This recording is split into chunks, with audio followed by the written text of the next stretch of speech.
साथियों नमस्कार। एक बार आप सभी का पुनः स्वागत है आपके इस चैनल देसी लल्लन टॉप यूट्यूब चैनल पर। साथियों, हमने अपने चैनल के माध्यम से लगातार इस बात को बड़ी मजबूती के साथ रखा है कि यदि विपक्ष के नेता जितना अडानी अडानी अडानी अडानी दिन रात कर रहे हैं, उतना सहारा के निवेशकों की बात मीडिया के समक्ष, संसद के समक्ष और सरकार के समक्ष रखने का प्रयास करें तो इस देश के करोड़ों लोगों का भला हो सकता है और वो करोड़ों लोग आपके साथ आपकी लड़ाई में सहभागी बन जाएंगे। साथियों, इस समय राहुल गांधी की सदस्यता जाने पर बड़ा बवाल मचा हुआ है। पूरी कांग्रेस बौखला गई है। काश राहुल गांधी ने इस बात को समझा होता कि देश की असल नब्ज क्या है, जनता वास्तव में क्या चाहती है, तो आज जो सदस्यता गई है उस सदस्यता जाने पर जैसे इंदिरा गांधी के साथ हिंदुस्तान के करोड़ों नागरिकों की आत्मीयता जुड़ गई थी, ठीक उसी प्रकार से हिंदुस्तान के कम से कम 70 करोड़ लोगों की आत्मीयता राहुल गांधी के साथ जुड़ गई होती। काश राहुल गांधी जितना अडानी अडानी अडानी किए, क्योंकि अडानी का जो मामला था वो सरकार से जुड़ा हुआ मामला था। उसमें देश के आम लोगों का, गरीब लोगों का, मजदूर लोगों का, किसान लोगों का, छोटे छोटे व्यापारियों का, गांव देहात के लोगों का कोई पैसा नहीं डूबा। किसानों का, मजदूरों का, गरीबों का जो पैसा डूबा है वो सहारा जैसी हजारों कंपनियों में डूबा है। सहारा जैसी हजारों कंपनियों में डूबा है। कोई जिन्हें चिटफंड कंपनी कहता है, कोई जिन्हें सोसाइटियां कहता है, कोई जिन्हें तमाम विभिन्न कंपनियों के नामों से संबोधित करता है। हिंदुस्तान के 42 करोड़ निवेशकों को बारी बारी से सरकार के द्वारा लाइसेंस बांट बांट कर करोड़ों जनमानस को लुटवाने का काम किया गया। काश इस मुद्दे को राहुल गांधी ने, विपक्ष के नेताओं ने आवाज दी होती, मुखरता से इस मुद्दे को उठाया होता, तो आज जो संसद से राहुल गांधी की सदस्यता गई है उसमें हिंदुस्तान के करोड़ों लोग उनके साथ खड़े हुए नजर आ रहे होते। काश राहुल गांधी ने केंद्र की मोदी सरकार से सहारा निवेशकों पर जुल्म जो हो रहा है उस पर सवाल उठाया होता। काश यह सवाल राहुल गांधी ने सरकार से पूछा होता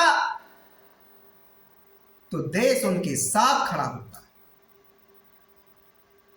पूछा होता सेबी के पास निवेशकों के 24,000 करोड़ रुपए क्यों बेकार पड़े। पूछा होता सहारा पर इतनी एफआईआर मुकदमे होते हुए भी सहारा की संपत्तियों को कुर्क क्यों नहीं किया जा रहा है, क्यों नीलाम नहीं किया जा रहा है। पूछा होता करोड़ों निवेशकों के सपनों का चीरहरण जो हो रहा है उसका जिम्मेदार आखिर कौन है। पूछा होता सहारा से भी विवाद में 15 लाख लोग बेरोजगार हो गए हैं, उन एजेंटों का, उन सहारा के कार्यकर्ताओं का क्या गुनाह है, क्यों एजेंट जिंदा लाश बना दिया गया। तो देश का कम से कम 70 करोड़ नागरिक आपके साथ खड़ा होता, आपके सुर में सुर मिला रहा होता।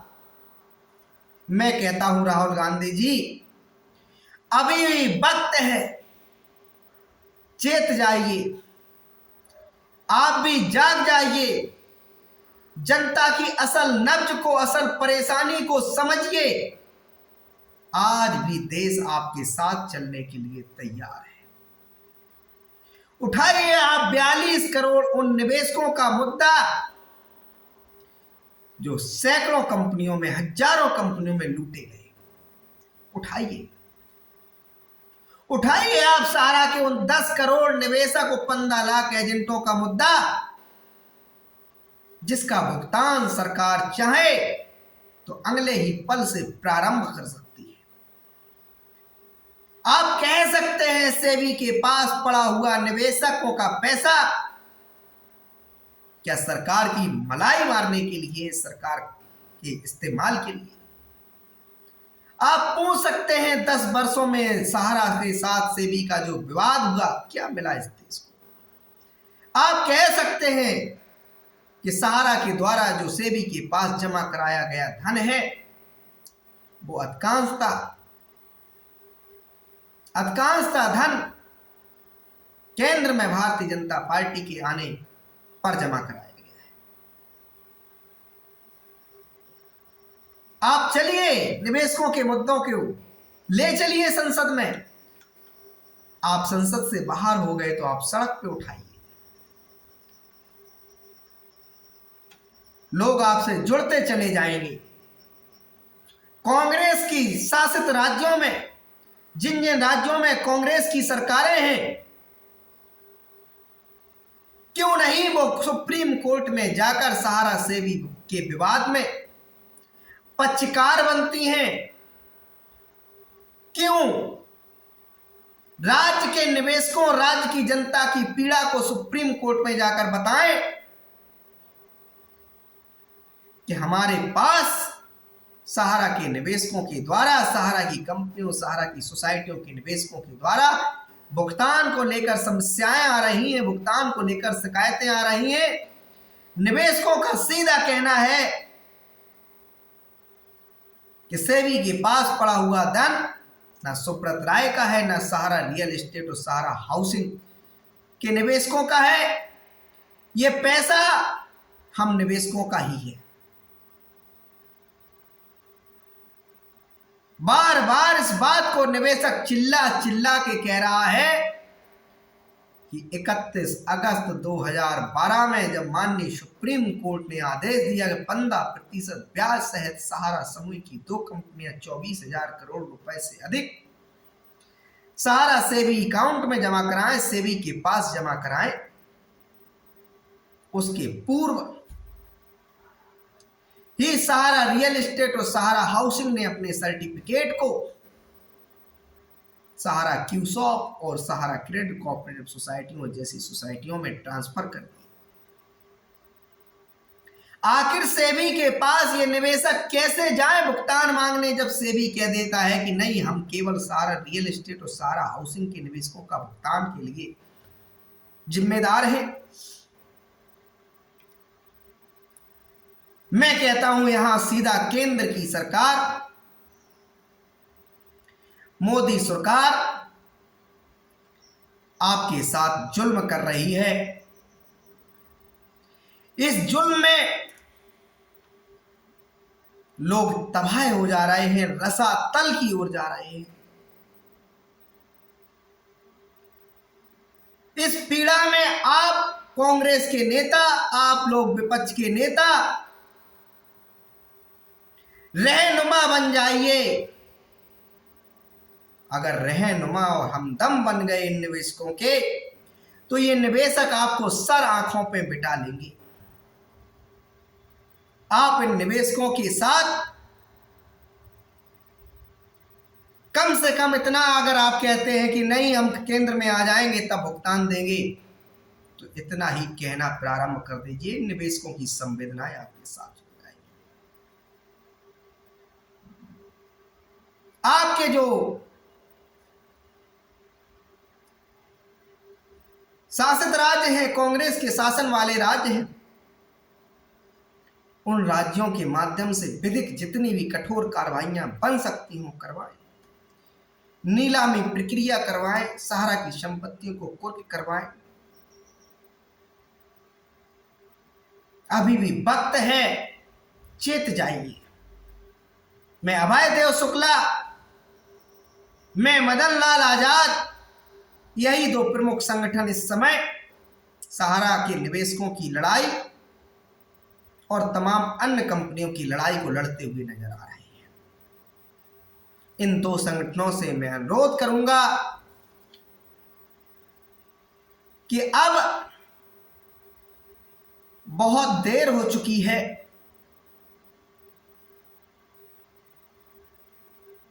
चूंकि सरकार नहीं सुन रही है,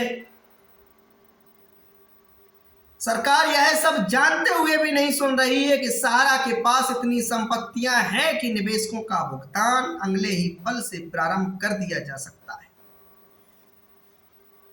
यकीन मानिए, सहारा के पास आज भी संपत्तियां हैं। एम्बे वैली तो आप सिर्फ एक नाम उदाहरण सुनते हैं, हजारों कंपनियां, हजारों सहारा की संपत्तियां हैं। 500 से अधिक सहारा की विभिन्न विभिन्न कंपनियां हैं। 10,600 एकड़ में एम्बे वैली फैला हुआ है।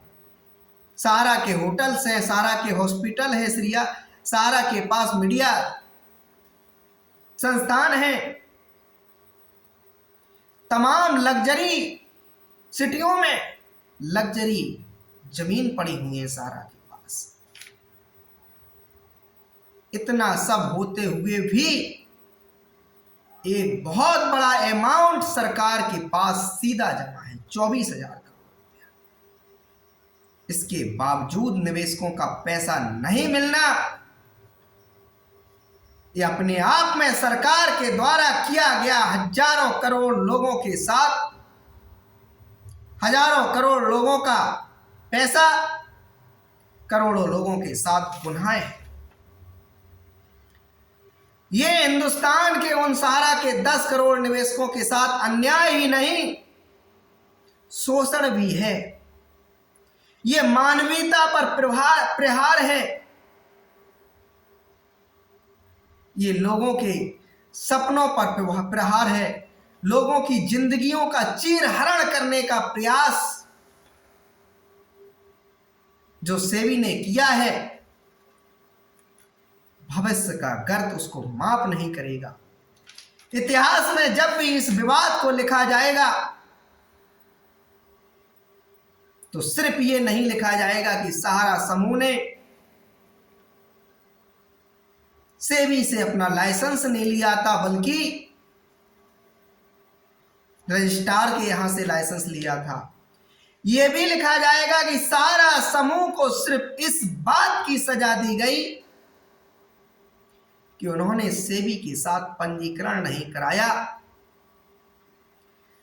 उस सहारा समूह को जो सजा दी गई, उसका प्रभाव हिंदुस्तान के 10 करोड़ लोगों के जीवन पर पड़ा।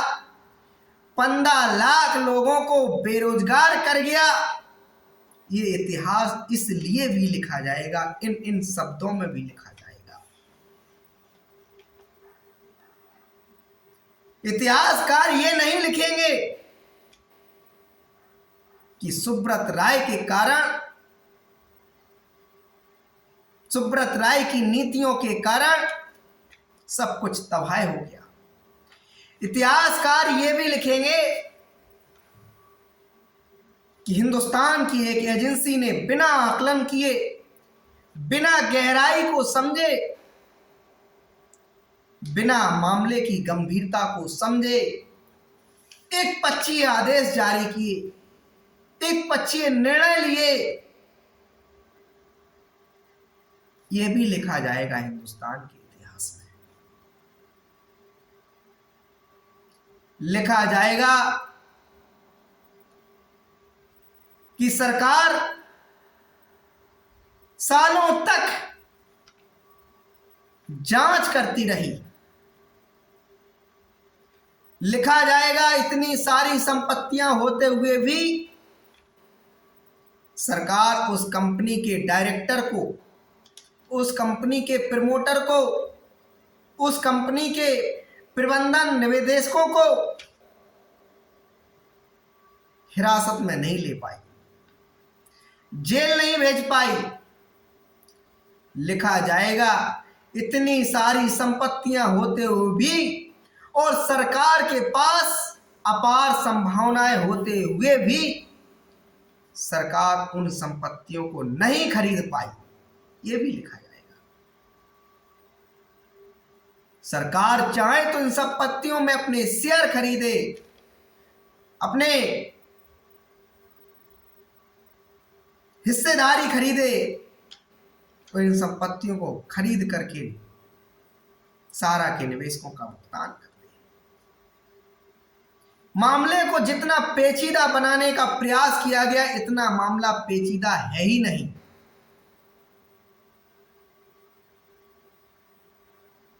बात सिर्फ इतनी है, जितने भी सरकार के डिपार्टमेंट सहारा समूह से जुड़ी हुई कंपनियों की मॉनिटरिंग करते हैं, देखरेख करते हैं, इनके यहां लाइसेंस है, इनके यहां पंजीकरण है, सारे विभाग आपस में मीटिंग्स करते और इस डिसीजन पे पहुंचते कि जांचें चलती रहेंगी, क्रिया प्रक्रिया चलती रहेगी, निवेशकों का कोई गुनाह नहीं है, इनके भुगतान की प्रक्रिया नहीं रुकनी चाहिए, नहीं रुकनी चाहिए। तो काश यह सारी बातें राहुल गांधी जी ने, विपक्ष के नेताओं ने केंद्र की मोदी सरकार से पूछी होती, संसद में पूछी होती, मीडिया के समक्ष उठाई होती, तो हिंदुस्तान के कम से कम 70 करोड़ लोग राहुल गांधी के साथ, विपक्ष के नेताओं के साथ सुर में सुर मिला रहे होते। मैं ये तो नहीं कहता कि सारे चुनाव में विपक्ष जीत जाता, सारे चुनावों में कांग्रेस जीत जाती, लेकिन इतना जरूर होता कि जो दुर्दशा विपक्ष की हुई है, जो दुर्दशा कांग्रेस की हुई है, वो दुर्दशा नहीं होती। एक अच्छी संख्या में विपक्ष की भूमिका निभा रही होती कांग्रेस और अन्य पार्टियां। काश इस मर्म को समझ लो आप लोग, काश इस दर्द को समझ लो आप लोग।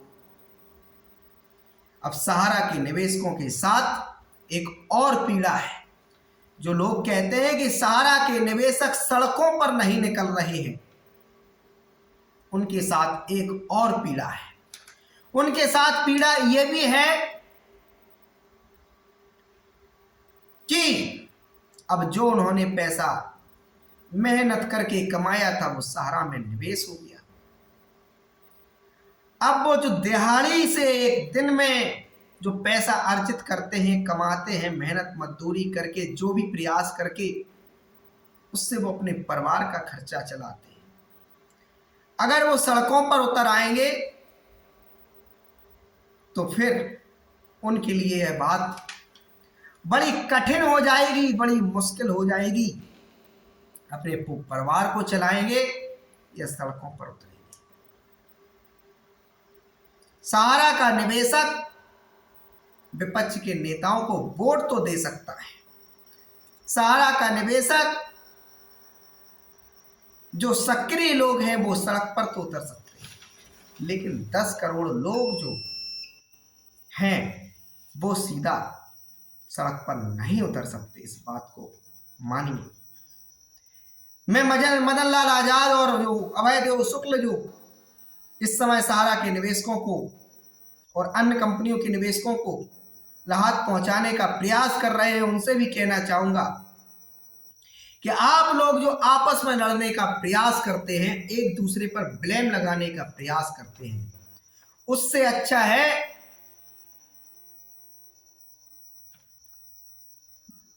मेहनत करना बढ़ाइए, संघर्ष को और रफ्तार दीजिए, नियुक्त कीजिए जितने भी आपके टीम के लोग हैं, जिला अध्यक्ष हो, चाहे वो प्रदेश अध्यक्ष हो, चाहे वो तहसील अध्यक्ष हो, सबको जिम्मेदारी दीजिए कि एक एक सांसद से मिले, एक एक विधायक से मिले, सत्ता और विपक्ष के लोगों से मिले, अपनी बातों को उठाए। साथियों, तकलीफ तो इतनी ज्यादा है, पीड़ा तो इतनी ज्यादा है कि यहां बैठकर अगर 24 घंटे बोला जाए वो भी कम है। ऐसे ऐसे लोगों के फोन कॉल आते हैं कि लगता है कि सरकार कैसी है, क्यों इस पीड़ा को नहीं सुन रही है। हजारों चिट्ठियां गई, हजारों शिकायतें गई, फिर भी सरकार इस मामले पर शिथिलता क्यों बरत रही है।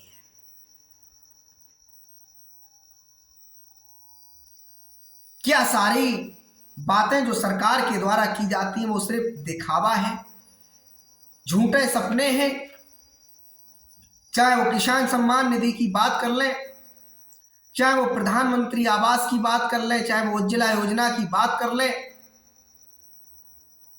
ये सारी योजनाओं का लाभ जनता को तब मिलता है वो बिल्कुल उसके पैरों की चप्पल रगड़ रगड़ के खत्म हो जाती है। इतने बार वो सरकारी दफ्तर का चक्कर लगाता है, तब जाके कहीं उसको नसीब हो पाता है एक आवास, एक उज्ज्वला सिलेंडर, एक शौचालय। जितने दिन वह वो दफ्तर के चक्कर लगाता है उतने दिन अपने किसी न किसी कारोबार को, मजदूरी को, व्यवसाय को छोड़ करके चक्कर लगाता है। जब गरीबी के उत्थान की बातें की जाती हैं, गरीबी हटाने की बातें की जाती हैं, सामाजिक समरसता की बातें की जाती हैं, अंत्योदय की बातें की जाती हैं, समाज के अंतिम लाइन के अंतिम छोर पर मदद पहुंचाने की बातें की जाती हैं, तो हंसी आती है कि एक तरफ हिंदुस्तान के वो 10 करोड़ लोग जिन्होंने मेहनत किया, कठिन तप किया, तपस्या की, परिश्रम किया, एक एक रुपए को जोड़ा, उस सहारा की स्कीमों में जाकर निवेश कर दिया और उससे बड़ी मात्रा में सहारा के लोगों ने, सहारा के डायरेक्टरों ने संपत्तियां अर्जित की और वो संपत्तियां बड़ी मात्रा में मौजूद है और उन संपत्तियों की इतनी कीमत है कि आपके ब्याज सहित भुगतान भी कर दिए जाए, इसके बावजूद भी वो संपत्तियां बच जाएंगी, तब भी भुगतान नहीं होता है। तकलीफ होती है, तकलीफ होती है। इस देश में इतनी सारी जांच एजेंसियां, CID, CBI, NIA, SFIO, income tax, इतनी सारी 1 दर्जन से अधिक एजेंसियां जिनके विभिन्न विभिन्न काम हैं, विभिन्न विभिन्न कंपनी, इन एजेंसियों के आपस में एक दूसरों तक इनपुट पहुंचाए जाते हैं। इनको लगता है कोई बेहद महत्वपूर्ण मुद्दा है, इसको एक दूसरे के साथ शेयर किया जाता है। इसके बावजूद ये स्थिति है। साथियों, आवाज तो मैं उठाता रहूंगा, लेकिन आपसे भी मैं मार्मिक अपील करता हूं। अपील इसलिए करता हूं क्योंकि आपके हक की बात है, आपकी पीड़ा की बात है। आप लोगों की स्थिति का मैं आकलन सिर्फ इस बात से कर सकता हूं कि आप लोगों के जो फोन कॉल आते हैं वो ही मुझे इतना तनाव दे जाते हैं। सिर्फ फोन कॉल आने से मुझे तनाव होता है कि किस प्रकार से हिंदुस्तान की व्यवस्था चल रही है। सोचने लगता हूं खुद में ही, क्या ये इस देश में हम आजाद हैं? सोचने लगता है कि इस देश में क्या हमारे पूर्वजों ने आजादी के सपनों के लिए जो लड़ाई लड़ी थी वो यही दिन देखने के लिए लड़ी थी? सोचता हूं कि लोकतंत्र वास्तव में यथार्थ में लागू है या नहीं है।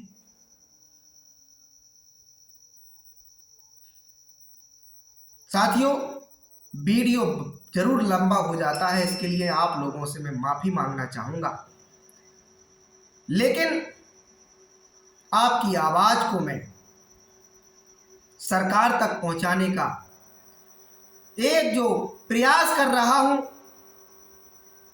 उसमें कितना सफल होता हूं कितना नहीं होता हूं वो तो भविष्य के गर्त में है। लेकिन इतना जरूर कहा जाएगा कि एक चैनल्स, एक यूट्यूबर, मैं खुद को यूट्यूबर नहीं मानता, ना मैं यूट्यूबर हूं।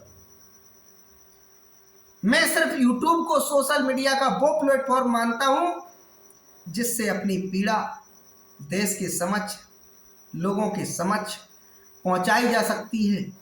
सिस्टम में जो खामियां हैं उनको इन चैनल्स के माध्यम से उजागर किया जा सकता है, उनमें सुधार लाया जा सकता है। मैं बस इतना मानता हूं। मैं मानता हूं 10 करोड़ लोगों की पीड़ा इस चैनल से सरकार के समक्ष उठा रहा हूं, ये हमारा पुण्य है। आप लोगों को उम्मीद होनी चाहिए मीडिया से, विपक्ष के नेताओं से, उनके कर्तव्य हैं ये। मीडिया समाज का आईना होता है, लोकतंत्र में चौथा स्तंभ कहा गया है। लेकिन दिन रात नफरत भरी खबरें, दिन रात जहर उगलने का, देश को विभिन्न विभिन्न हिस्सों में डिवाइड करने का प्रोग्राम चलाया जाता है। कभी हिंदू राष्ट्र की बातें की जाती है, कभी मुसलमानों को गजवाए हिंद का, इस प्रकार से जिससे आपके अंदर जो पीड़ा है उससे आपका भटकाव हो जाए। इस प्रकार के मुद्दे उठाने का प्रयास किया जाता है, तमाम मीडिया चैनल्स पे देखने को मिलता है। इस प्रकार से उसमें ट्यूनिंग्स लगा दी जाती हैं, बैकग्राउंड में इस प्रकार से उसमें सजावट कर दी जाती है कि मन मस्तिष्क का अट्रैक्शन उस टीवी चैनल्स की तरफ चला जाता है। चैनल्स का बदलने का मन करता है लेकिन लोग नहीं बदल पाते हैं कि आखिर क्या होने वाला है, क्या क्या क्या क्या कौन कहने वाला है। लेकिन जब उस के परिणाम में आप पहुंचेंगे, उसके रिजल्ट में पहुंचेंगे तो कुछ नहीं पाएंगे। यही पाएंगे कि हिंदुस्तान सदियों पूर्व भी था और सदियों बाद भी रहेगा। हिंदुस्तान का मानव सदाओं से दुनिया के लिए प्रेरणा स्रोत रहा है और आज भी हिंदुस्तान का मानव दुनिया के लिए प्रेरणा स्रोत है। यही पाएंगे। वसुधैव कुटुंबकम की भावना है हमारी, लेकिन जब वसुधैव कुटुंबकम की भावना है तो प्रकाश वसुधैव कुटुंबकम की, हमारे उन नेताओं की, उन मीडिया चैनल्स की भी नीति और नीतियां होती।